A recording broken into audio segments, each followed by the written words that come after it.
हर साल पितृपक्ष की अष्टमी तिथि को किया जाता है। साल 2025 में ये व्रत 14 सितंबर को मनाया जाएगा। इस दिन अष्टमी तिथि सुबह 3:06 से शुरू होगी। इस बार व्रत के दिन रोहिणी नक्षत्र और मृगशीर्षा नक्षत्र रहेंगे।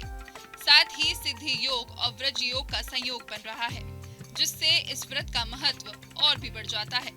कहां-कहां मनाया जाता है यह व्रत? खासकर उत्तर प्रदेश, बिहार, झारखंड के कई जिलों में बड़े ही धूमधाम से मनाया जाता है। महिलाएं निर्जला व्रत रखकर पूरे श्रद्धा भाव से पूजा करती हैं। महत्व क्यों? जितिया व्रत का महत्व बहुत गहरा है। इस दिन राजा जितुवाहन की पूजा की जाती है। माना जाता है कि उन्होंने नागवंश की रक्षा के लिए अपने प्राणों की बलि दे दी थी।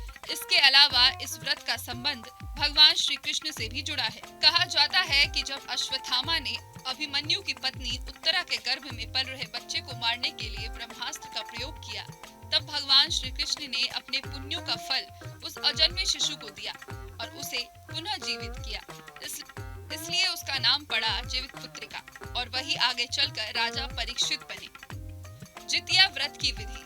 इस दिन विवाहित महिलाएं सूर्योदय से पहले उठकर स्नान करती हैं और स्वच्छ वस्त्र धारण करती हैं। फिर व्रत का संकल्प लेकर फिर पूरे दिन निर्जला उपवास रखती हैं। दिन भर पूजा पाठ और कथा श्रवण का विशेष महत्व है।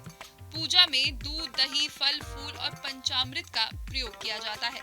महिलाएं जितुवाहन और भगवान श्री कृष्ण की आराधना करती हैं। अगले दिन यानी नवमी को व्रत का पारण किया जाता है। फल और मान्यता। मान्यता है कि इस व्रत को करने से संतान की रक्षा होती है और उसकी आयु लंबी होती है। साथ ही बच्चों के जीवन से सभी कष्ट दूर हो जाते हैं। इस साल चूंकि व्रत सिद्धि योग और व्रज योग में आ रहा है, इसलिए इसका महत्व और भी ज्यादा माना जा रहा है।